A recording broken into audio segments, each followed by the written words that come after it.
And I'm going to warn you ahead of time, this is going to be a lengthy video because I'm going to cover several topics in this video. All right, guys. So we're going to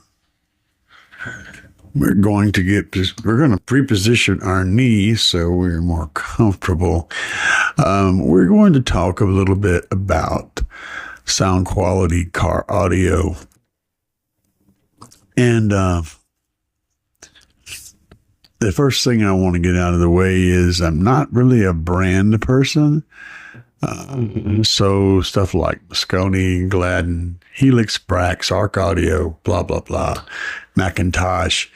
Those are all really high-end car audio brands. And if you go spend a lot of money and buy this stuff, it's going to sound good. But that's an easy statement to make. And if that's what you wanted to hear, then you're done watching the video. But if you want to actually understand how to get good sound quality out of equipment without just throwing money at the problem, stick around and we'll discuss that. So, the first thing we have to do is establish what we mean by sound quality. There's an SQ world, and then there's the SQ competitive world. And then there's, on the other side of that, there's just someone who wants their stuff to sound good and in a certain way. Okay. Because some people may enjoy the nightclub sound. Some people may enjoy the concert sound, loud volume, impactful. Some people may enjoy the nuance of a concerto or an opera or whatever. And to them, that is sound quality, right? What is SQ to you may not be SQ to Bob or Don.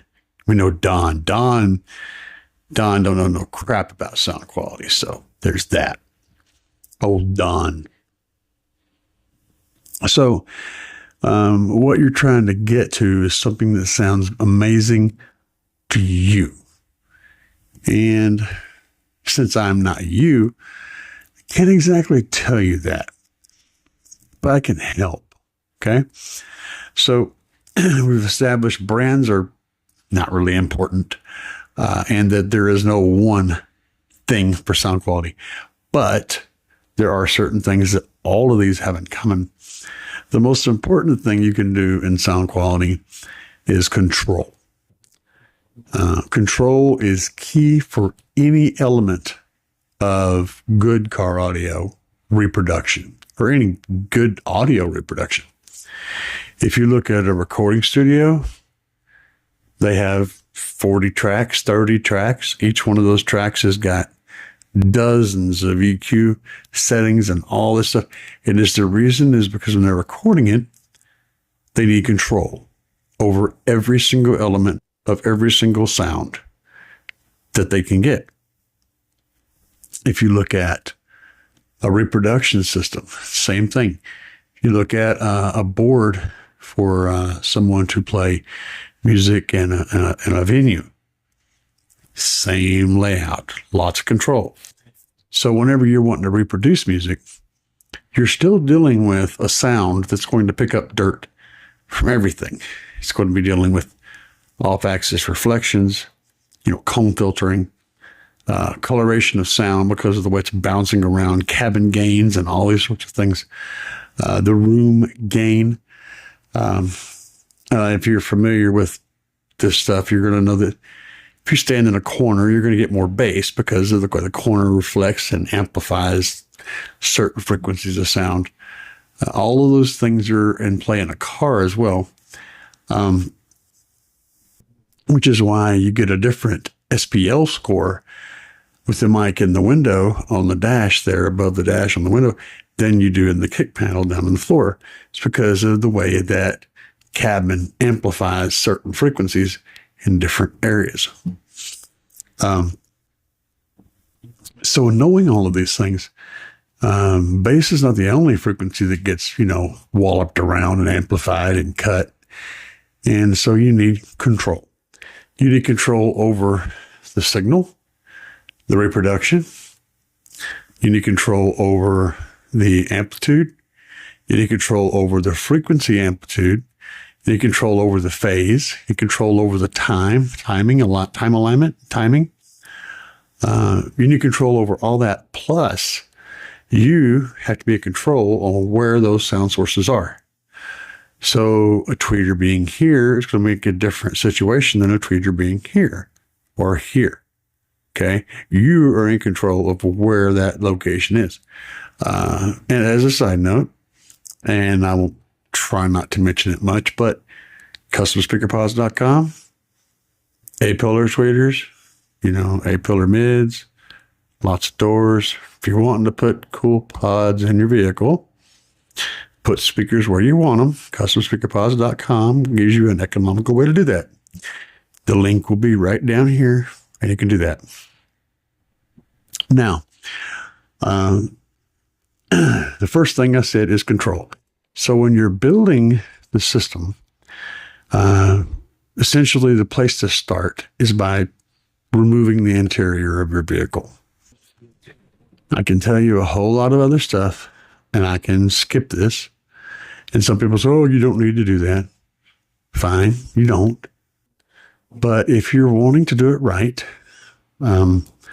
ultimately, you need to strip the interior of your vehicle, other than your dash, down to bare metal. You need, this sounds bad. It's not terrible, though. So you go in the vehicle, pull out the seats, get those out, put them in the garage somewhere, get the carpet off the floor, pull the side panels, the little panels that run up on the A-pillars. Be careful, don't deploy your airbags. Pull those little panels off, get all of them out of the way, and then you can pull the roof down. Drop that sucker out of there. Get a bare metal at the roof, bare metal on the walls, bare metal floor. Now get in there with a broom, sweep all the Cheetos and all the stuff out of there, get all that cleaned up with the vacuum, get you a rag, wipe it all down, get it all down to where it's just painted metal. At this point, you're going to want to sound deaden the entire inside of this vehicle. You don't have to use expensive sound deadener. You can go with Neuco. You can go with several other brands out there. There'll be people in the comments leaving links and names to brands that they use that are economical. So if you don't know, just look down in the comments. There'll be plenty of offerings down there. My people are very forthcoming when it comes to telling me about good buys. So just read the comments. You'll find what you're looking for. Now, on with the show. So once you've established a layer of sound deadening over the entire metal surface of the interior of that vehicle, including in the door panels, beyond the window regulators, that outer skin, that needs to be deadened. The framework needs to be deadened. I mean, you got to pay super attention to every detail. You don't want anything to make a vibrating noise or a rattling noise. All right, so you got to cover it all. Then you know about how much power you're planning on running. Find a wire calculator. Someone will also put that down here. And find out how much power wire you need to be able to run, to be able to carry whatever it is you're wanting to amplify. Assuming you're doing the average car audio SQ setup with a little extra buffer, something up to maybe 3,000 or 4,000 watts on the outside. You can usually get away with a single run of alt gauge power wire and a run of alt gauge ground wire. Now, there's arguments to be made for using the body or the frame for a ground. And that's all fine, well, and good, as long as you know for sure that there is a thick connection between the alternator and wherever you're going to tap into that ground in the back to pull for your amplifiers. And unless you're an engineer, you probably don't know for sure. So why not just make sure and run a nice big old healthy chunk of wire back there.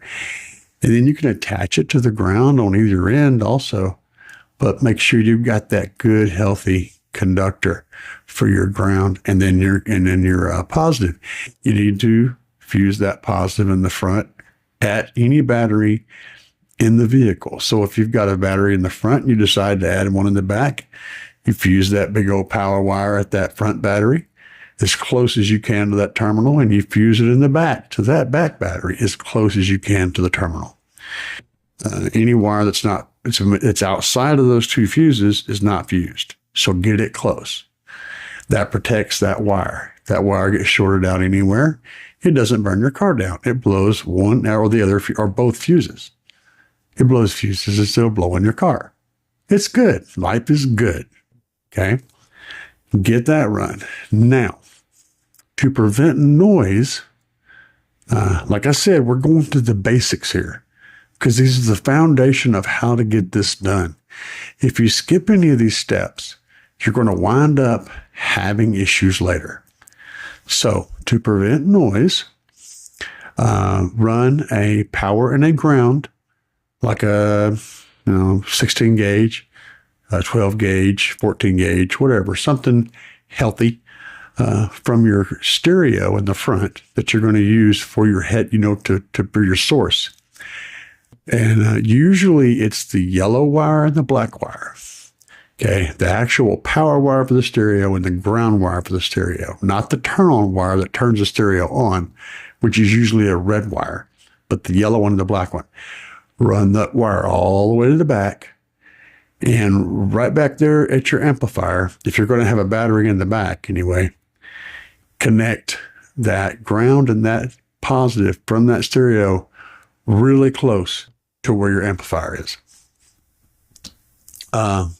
Even if you're not going to have a battery in the back, if you've got a distribution block back there, you're running a power back there for maybe 2 amps or maybe a mono block and a 4-channel, for example. The distribution block right there, connect the ground and power to that to run to your stereo. This will go miles towards helping solve ground loop issues later on. It will eliminate a lot of noise problems later on.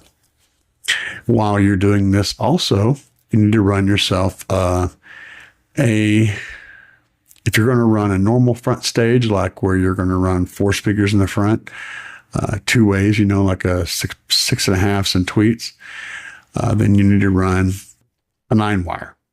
A 9-wire is a conductor that has 9 conductors inside of it. It's a single cable with 9 conductors inside of it. And that is essentially 4 pairs. So you can run 1 pair for each driver. Okay. Run the 9-wire back to your mids and highs amp. If you're ever planning on doing anything more than that, you may want to run a second 9-wire back there just to have it hanging out in case you decide you want to run some more active channels in the front later on. So run a couple of 9-wires, run 2 sets of RCAs. Even if you're only going to use 1 set, run 2 sets and make them different colored sets. So maybe one's like this clear one you got and one's this black one. Okay. 2 different colored sets. Run them both back here. Even if that one's just not doing anything. Later on, number 1, you may end up using it for a separate signal source, or your other RCAs may go bad on you, or any number of other things. Run 2 sets. Or you could run like a 6 or 8 set RCA cable with multiple RCAs. Just run more than what you need back to front. Have them just chilling in the back behind the stereo back there, because they're really nice when you have them and they don't hurt nothing if you don't need them. Okay. Run that, get that out of the way. You got your speaker wire running up to the front. And remember I said run those 9 wires to the back from your stereo back. And I'll explain why in a second. So once you get that all run, then you can go through there, make sure those wires are secured, protected, attached, not going to rattle, bang, or get squished or stepped on or tore up. Put your interior back together on the bottom. You got your roof all sound deadened. You can put all that back together and start building the actual system. Now, to some people, these steps are meaningless because I already knew how to do all that. Understand that you're not everybody. So I'm trying to help you guys out. If you're missing some of these things, they come in handy later. Now for the 9-wire, I'll explain that. You've got, if you run 2 sets of 9-wire, you've got enough stuff to do 8 speakers individually or 8 channels, and you got 2 extra wires. So what that's all about is in the front where your stereo is, your head unit, you're going to have access to all the speaker wires that run all over the car. You can hook that 9-wire up to those. So you disconnect them from the stereo and use that attachment point right there. And in the back, where the other end of that cable is, you connect that to your 4-channel, right? So now you're sending the signal up to there, and it's going out to the factory wires to the different speakers in the car. And that is an easy way to prevent any major modifications in wiring and still get the signals to where they need to go. If you decide you want to add a location that isn't already there, in that case, you've still got that 9-wire running up there. You can tack onto it and run from it to wherever location you need in the front. Basically, the 9-wire is a way to get the signal from the back to the front, clean, tidy, safe, and protected and durable. Okay.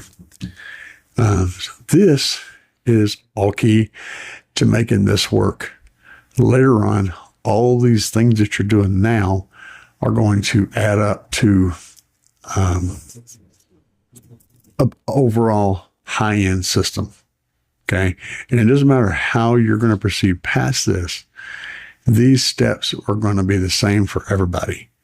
You're laying the foundation and the grid work down to get a really amazing sound system. And the first thing we want to do is plan what we plan on doing in the car. What are you trying to achieve? Do you want an SQL stereo, which is typically sound quality but loud? Or are you looking for more subtle sound quality, nice, peaceful, dreamy world? Or are you looking for that, live performance kind of thing? All of these are going to dictate your design characteristics of the stereo. But ultimately, you're going to need to reproduce all the frequencies from 20 hertz up to 20,000 hertz for your ear holes to be able to enjoy the music. To do that, you're going to need multiple drivers. And to get, like I said, there's so many different directions here. I'm trying to go into a generic direction, and you guys can deviate from that if you want to be more heavily or specific into a certain area. I'm giving a good general direction because there's a million ways. It's like asking me how to paint a painting. So many possibilities. But some of the things that are going to be common, of course, is reproducing all of the colors of the rainbow, all of the spectrums of sound. In order to do that, you're going to need drivers that have individual characteristics for those particular jobs. You can go to any reputable dealer and buy sets of speakers, for example, a 6.5, a 3, and a tweeter, something like that. And that's going to handle the reproduction. The problem might be that your particular factory locations don't accommodate for the driver set you would like to install. And again, if that is the case, you're going to need to relocate speakers. You're going to need to find a way to put them where they weren't from the factory intended to go.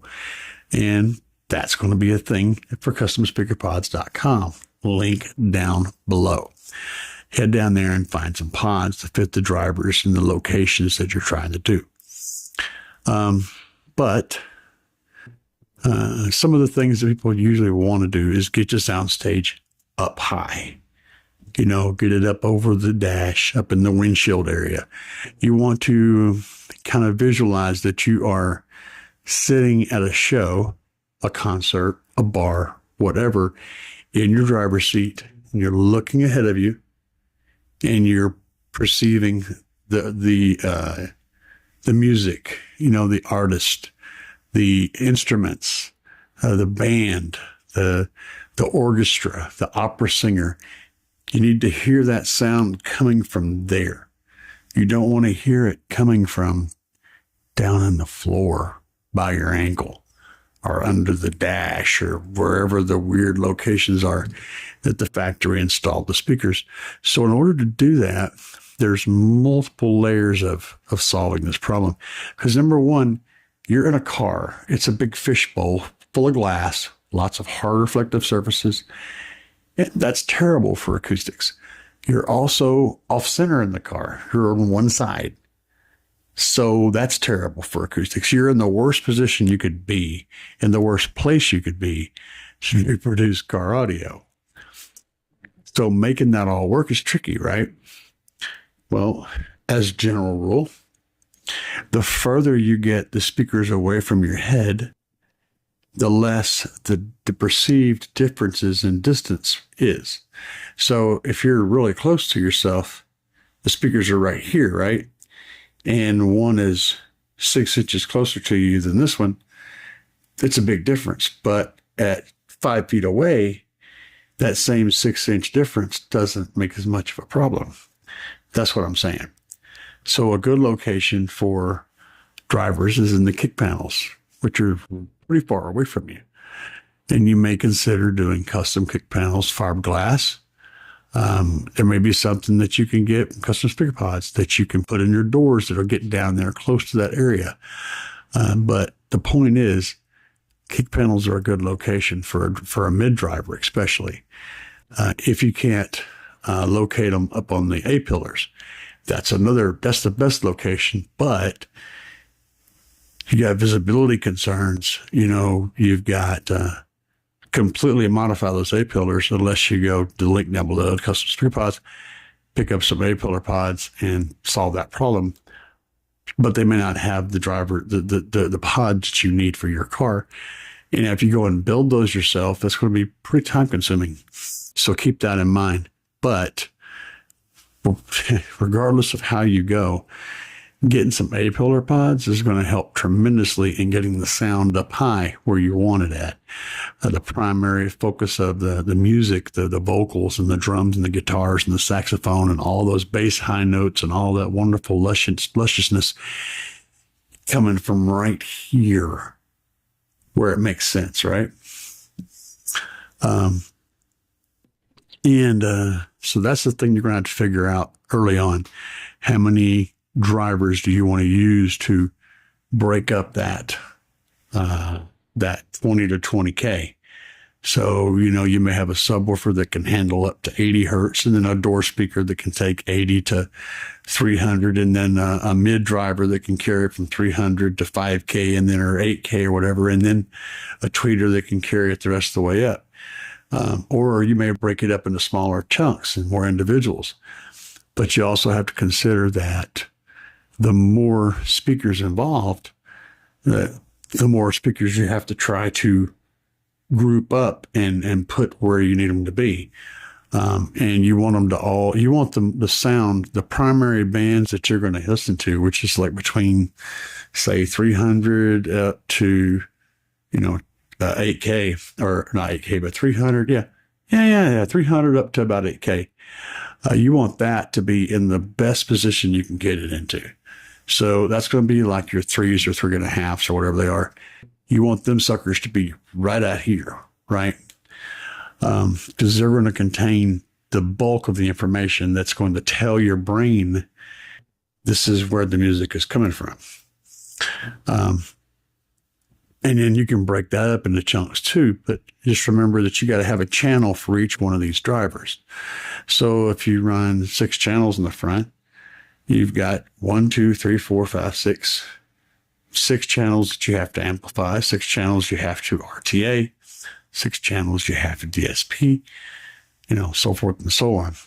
Now, one of the things I would recommend doing, if it's at all possible in your car, is finding a place for a small, high sub, something to play between, say, 50 and 100 hertz. A little 6.5, 8, even a 5, 10, whatever. Finding a location in the front of your car somewhere, preferably in the center or one on each side, where you can get some 50 to 100 hertz subwoofer action up there. Because that all by itself is going to pull so much body of the music up into the front stage. It's going to make such a tremendous difference in how your front stage sounds. And some of those locations could be like in a custom, it's going to be a custom box, most likely, unless you just happen to have a good factory location for a front sub, like it's one in your console, for example. You are going to need to replace it with a better version of that.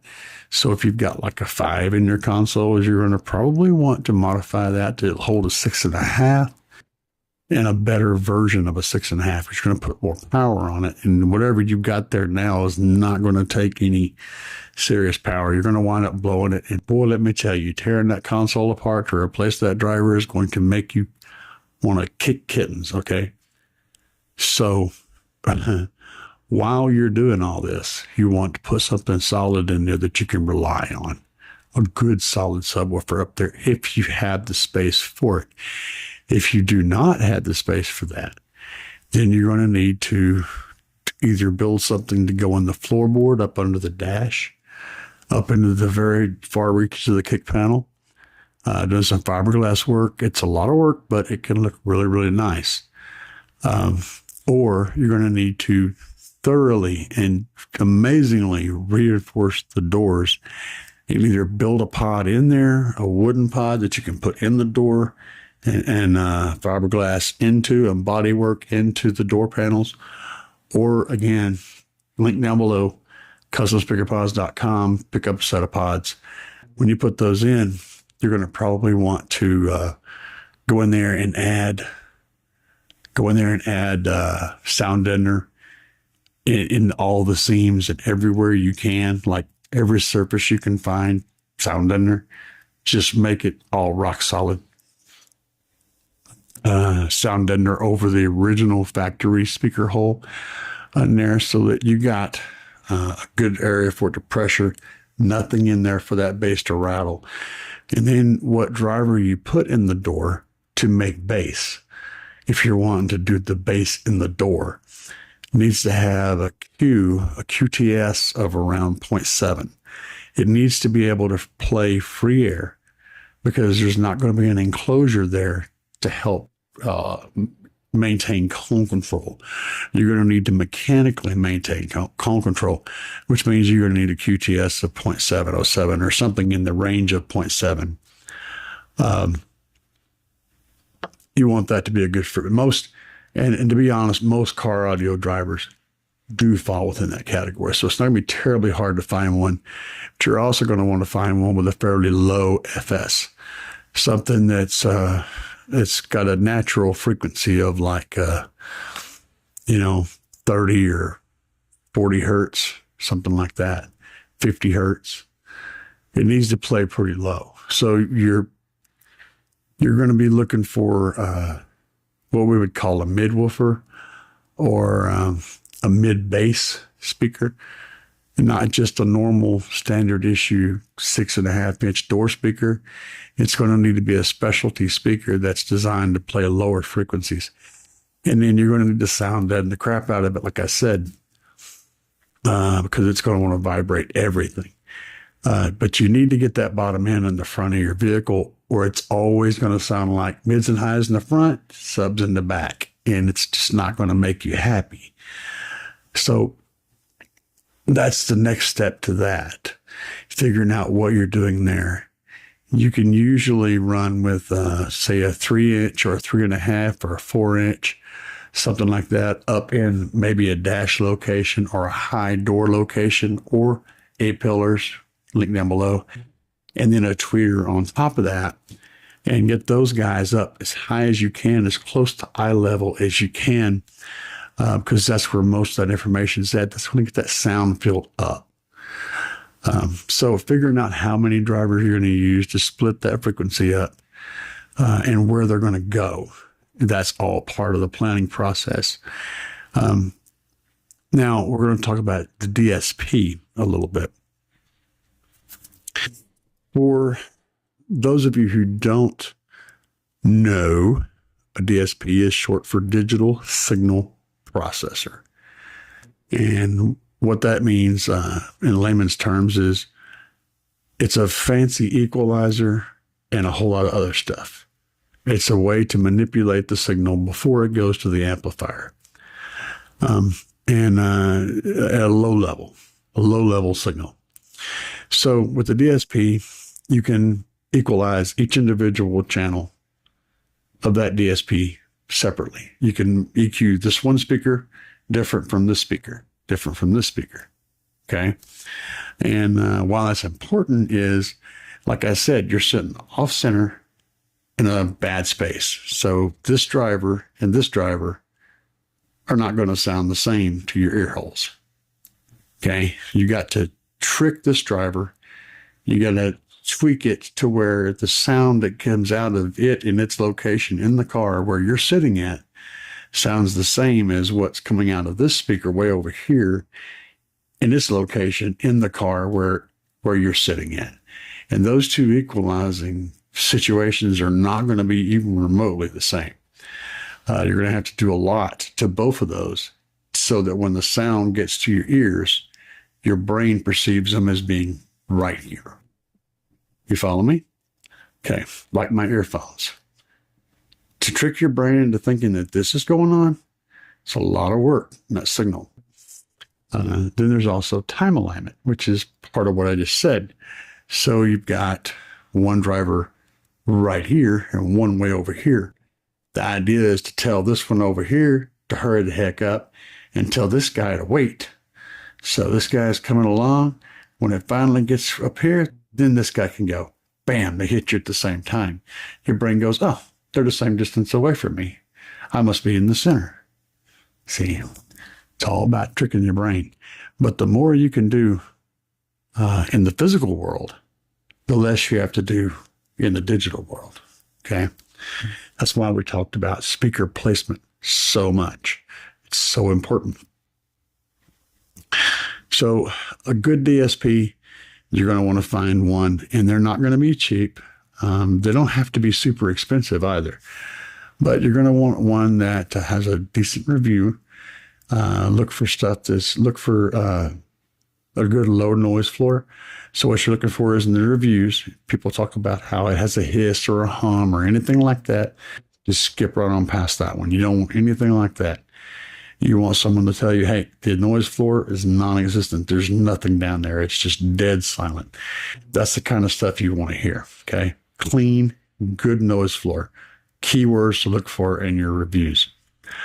You're going to want it to have enough channels to do all the things that you run, all the drivers that you think you're going to run, plus more, because you're going to wind up needing extra channels in the end, and you don't want to have to go buy a whole new DSP because you needed 2 more channels. Buy one with all the channels you need, plus like 2 or 4 extra channels that you don't need. Trust me, you will eventually use those channels. This is just how this works. It's why you buy a house with 3 bedrooms and you only need 2 bedrooms, because you know you're going to use that extra bedroom for something. Same concept. The other thing you're going to want to do once you buy your DSP and you got your cabling run, you figured out where your drivers are going to go. Let's talk about head units a little bit. So in most of the newer vehicles out there, your head unit is something that's kind of hard to replace anymore. It's just usually tied into the whole car so much that even if you replace it, it's like you spend so much money and you don't get anything really improving on it.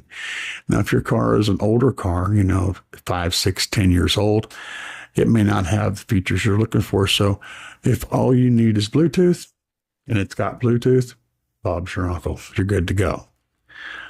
Just make sure it's a decent level of Bluetooth. Like Bluetooth 1.0 is not that good. It's pretty bad. So you're going to want something like 2.0 or better to get any kind of reasonable sound. So find one that's got the features you want, whatever they are, a screen, Bluetooth, Android Auto, Apple CarPlay, whatever. And if your system has that, then just build on that. The output signal from that can be sent straight into the DSP, and the DSP can turn that into an output to go into your amplifiers. So you won't need an LOC, a line output converter. You won't need anything like that. You can run the speakers out of your head unit, those speaker wires that you've already cut off because you hooked up to the extension part that goes deeper in the car. Those ones that are coming out of the head unit can run those straight into the DSP. And guess what? You got 9-wire up there, that extra run of 9-wire. You can run those suckers into that and run them right back to the DSP and locate the DSP in the back if you want to. So many options when we run the 9-wire. Like I said, the extra wires are critical, man. You can't never have too much wiring running back to front. For later on, you're going to use it for something. It may be to run RGB lights. It may be to run some type of bass processor. It may be to run anything. But having those wires ahead of time means that you don't have to go trying to dig up stuff and plant them later. So running multiple runs of 9-wire can't be wrong. All you have is just extra. Extra is good. So you got your DSP, you figured out the head unit thing. If you are using an aftermarket head unit, that's fine. And it's obvious. You just use the RCAs out to run into your DSP and you're done. The head unit does what the head unit does, right? And it does what you need it to do. Or the factory head unit does what you need it to do. You've got your mids and highs took care of. You got the doors fixed where you can have woofers there, or you're using the center console subwoofer situation, or you created a subwoofer situation for the front, or, whatever. But you're there. Let's see. So components. The other thing is whenever you're trying to figure out what drivers you need, assuming you didn't pick a set, correct? You didn't go buy a 3-way set or a 2-way set or a 4-way set. The thing you need to do is to try to match the drivers' frequency ranges need to overlap each other. Okay, so if you've got a tweeter, the tweeter cuts off at, say, 5,000 hertz, the driver that's going to play up to that needs to overlap that 5,000 hertz. It needs to be capable of reproducing 6, 7, 8,000 hertz or something of that nature. That way you can cross those two over together somewhere and continue that signal. So the other thing is you want to try to match all of your stage. So if you're doing a left and right, a mid bass, mid tweeter, trying to get their efficiency about the same. So what is that? Efficiency will be listed as like 87 dB or 89 dB. You'll see that in there, 1 watt per meter, 89 dB. Try to find a set of drivers that has a similar dB on that scale. The reason for that is the way the volume, the gain happens when you turn up the volume on this speaker and this speaker and this speaker all at the same time. If a speaker is more sensitive, say you got a mid that's doing like a 90, 98, and then you got a woofer down here that was like an 85. Okay, as you turn all of them up, that mid is going to get louder quicker than this driver will. And that'll cause your whole volume spectrum to go wonky. So what'll happen at that point is your stereo will sound perfect at this volume, and it'll sound like warmed over crap at this volume because your speakers are all out of whack. And you can deal with a little bit of variance, but the less variance you have in that sensitivity rating, the better. And if you've any guys out there that have been trying to tune your system and you've run into that problem where it sounds great at this volume, but it don't sound good anywhere else, sensitivity's off. So one speaker's getting louder, faster than the other ones are. And it's messing up your brain. So finding a set, again, if you go with a set that's already pre-assembled from a reputable builder, you're going to get that problem sorted, you know. Now, is there ways to fix that? Yeah, there's Band-Aids, but the best way to fix it is to fix it in the beginning. Pick some gear that works well together. Take your time. You don't want to have to overdo. You don't want to have to redo. You don't want to have to do over. You want to do it right the first time so you can sit out there and drink wine or beer or whatever it is and enjoy your music, right? Not get angry because you made a stupid decision and an impulse purchase. So what kind of amplifiers do you need? Well, you need an amplifier for every channel that you're going to run. You can run mechanical or physical crossovers, passive crossovers, but stuff and things and stuff, and I don't know where they are. I was going to use a crossover to show you what a crossover was, but my brain is not processing things. So, no, we're not going to have that. You get no visual illustration. So, there you go. Suck it up, buttercup. There are physical crossovers, passive crossovers that you can use. And what that means is you can send a signal to the crossover, and then it can send multiple signals out to different speakers and give them all assignments.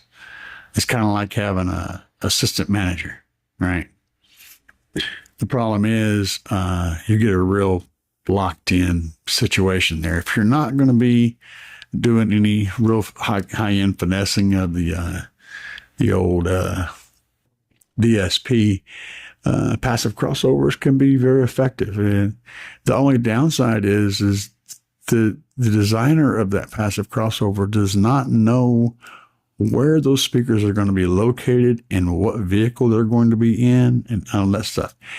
And whenever you get all of those drivers installed in a specific location, the crossovers that they need may be different from the crossovers that they would need in a different vehicle.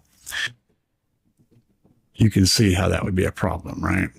And, where a mid driver may do well at 300 hertz in one location, say in a large panel, it may not do as well at 300 hertz in an A-pillar, for example. And therefore, that same crossover might not be the perfect crossover point for the driver in the location in the vehicle that you have it in. And a lot of times on the SQ setup, you may even have crossovers different from one side of the vehicle to the other. You may have a mid driver crossed over at 300 hertz on one side and 400 hertz on the other side. Yeah. And then you may have them flipped out of phase and all this other stuff, because every position is unique and every situation is unique. And that's why active crossovers ultimately are going to give you control. Remember, I said that in the very beginning, the most important part about building an SQ system is control. So by first deadening the vehicle, we're controlling the panel vibrations. We're stopping the panels from resonating and vibrating and the little annoying noises from making noises. We are eliminating as much of that as we can within the confines of a machine designed to drive around. We're eliminating all those reflective surfaces that we can within limits of what we're doing, right? We're maintaining as much control as possible. We're individualizing each channel so we can control it independently. Again, control. It's all about control. Putting the system together, if you get lost, there's a couple things you can do early on. Make a friend. Somebody who is adept at car audio.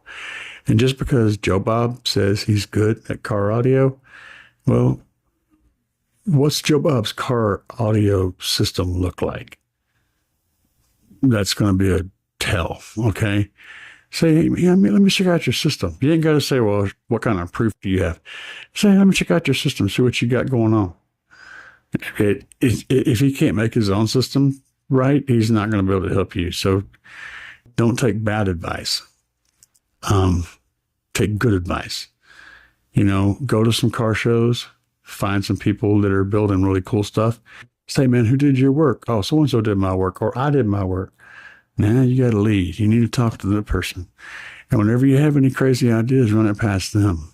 Ask them if they'd be willing to help you out, give you some advice. Most of us guys, and I mean the vast majority, are overjoyed at the idea of helping somebody else, doing the same thing.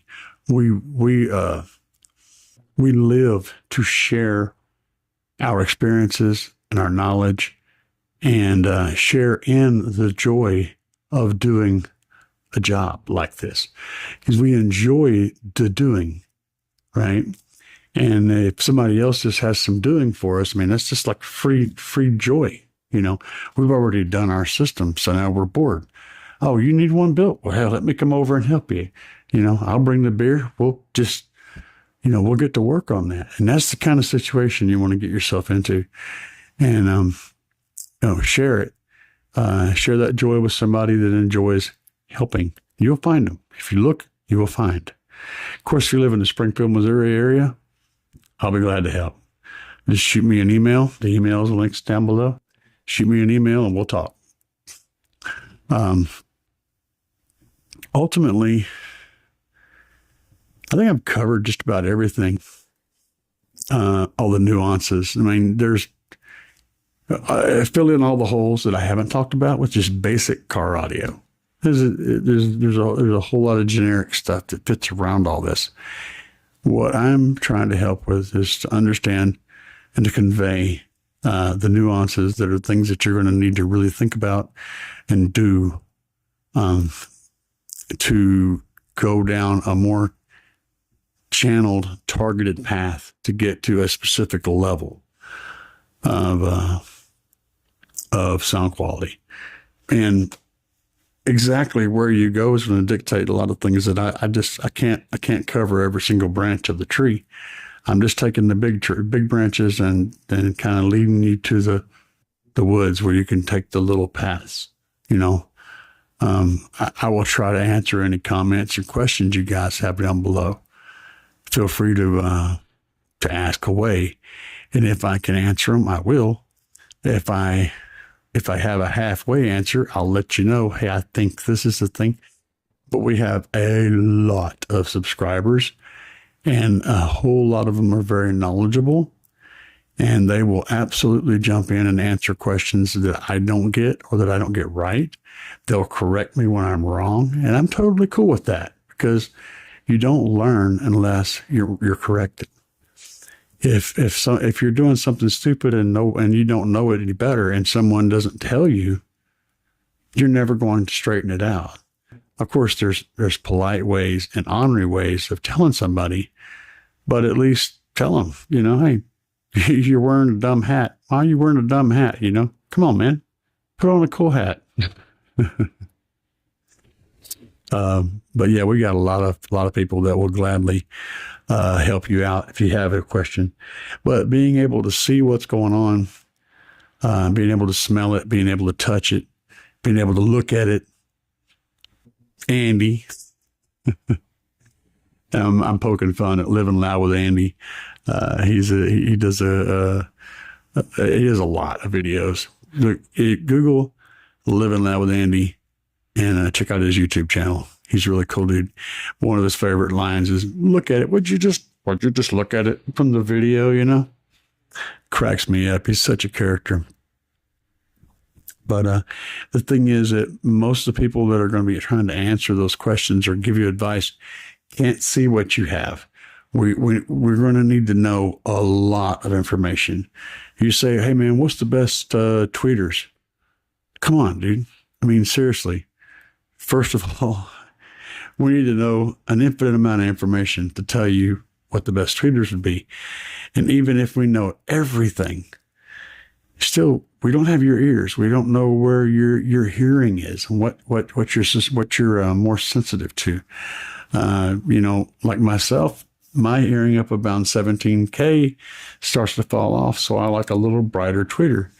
And, you know, my wife is deaf as a doorknob. She wants mids that are just going to blow her mind, you know. So these are all characteristics that are going to color the end result, you know.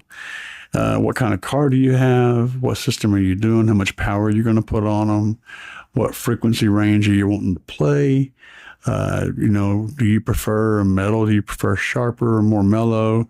Do you prefer louder, quieter? There's so many different details. And so if you're going to ask a specific question and it's for a specific answer, you've got to give us a specific amount of information, which is like all of it.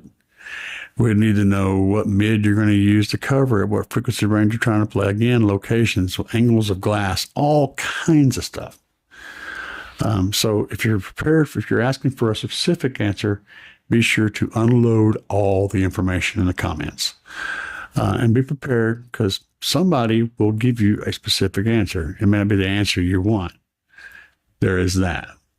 Anyway, guys, I hope this was a helpful topic. And I know it's not exactly probably what you were searching for whenever you Googled SQ car audio. But I'm not going to just hold your hand and take you down an aisle and say, "This is what you want to buy. Go play." That's what you do with the kid. You hand them a toy and tell them to go play with it. That's not me. I'm going to hand you a chunk of wood and a chisel and say, "Go make your own toy." Peace, guys.